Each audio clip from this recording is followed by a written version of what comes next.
मोदी जी ने मेरे घर पे सीबीआई की रेड कराई, मेरे दफ्तर में सीबीआई की रेड कराई।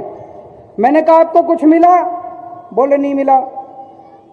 उन्होंने मेरे घर पे इनकम टैक्स की रेड कराई, मेरे दफ्तर में इनकम टैक्स की रेड कराई। मैंने कहा मोदी जी कुछ मिला? बोले नहीं मिला।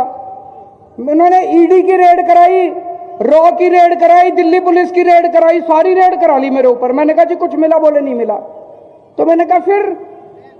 बोले वो एक कवि है, उसके वो बता रहा था कि आप एक कवि है, कोई गाजियाबाद में रहता है कोई कवि, कह रहे वो कवि कह रहा था कि केजरीवाल आतंकवादी है।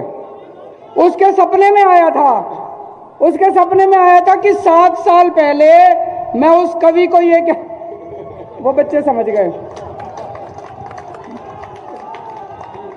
भ्रष्टाचार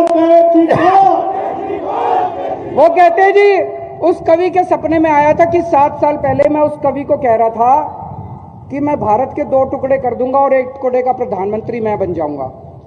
मैंने कहा प्रधानमंत्री जी मैं कहा भारत के 2 टुकड़े कर दूंगा? आपकी ईडी को नहीं पता चला, रॉ को नहीं पता चला, सीबीआई को नहीं पता चला, इनकम टैक्स को नहीं। मैंने कहा एक काम करो ना, ये सारी बंद कर दो एजेंसी, उस कवि को ही रख लो, वो ही बता दिया करेगा सपने में क्या आ रहा है और सपने में क्या नहीं आ रहा।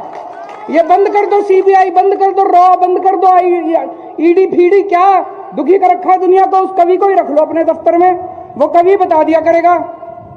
तो इन्होंने तमाशा कर रखा है देश की सिक्योरिटी का, इन्होंने कॉमेडी कर रखी है देश की सिक्योरिटी की। जिसको मर्जी देखो आतंकवादी बोल देते हैं। कल ये थोड़े दिन पहले जब किसानों का आंदोलन चल रहा था तो कहते हैं देश के सारे किसान आतंकवादी हैं। मैं उत्तर प्रदेश के किसानों को कहना चाहता हूं, इस बार जब बटन दबाने जाओ इनको बता देना कौन आतंकवादी है, कौन ये आतंकवादी है कि तुम आतंकवादी हो। भारत माता